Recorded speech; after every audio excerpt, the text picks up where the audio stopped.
સુખી થવાનો આ સીધો રસ્તો છે. હું બધું કરી લેશ એમની મારથી કાંઈ નહીં થાય. દરિયો ઠેકડો મારવાનો હતો ને તે જાંબુવાને પૂછ્યું બધાને કે આ 1000 યોજનનો દરિયો છે, આ એટલા યોજનનો દરિયો કોણ ઠેકી જાય? તો કોકે 50 ગાવ સુધી મેળાવી જાય, કોકે 100 ગાવ સુધી એક ઠેકી જાવ પણ પાછો આવું ન હોય એની ગેરંટી. તો હનુમાનજી દાદાને પૂછ્યું તમે? એ કે મારું કામ નહીં હો. અને જે એમ કે ને મારું કામ નહીં એને પકડવું એનથી જ એનું જ કામ છે. હા, જેને બોલતા આવડતું નહીં, જેમ કે હું નહીં બોલું એમ.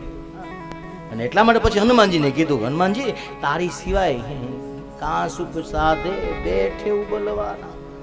હનુમાનજી કીધું પવન તો નહીં બલ પવન સમાના તમ જીમી અમોહ રઘુપતિ કરવાના. ભગવાન એક બાણ જય શ્રી રામ કરીને કહ્યું, ઠેકડો મારી અને જતા રહ્યા. શું વાર લાગી મારા ભગવાન?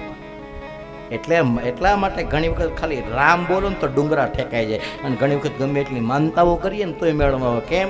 કારણ કે માનતાઓમાં સ્વાર્થ છે અને રામના નામમાં નિસ્વાર્થપણું છે.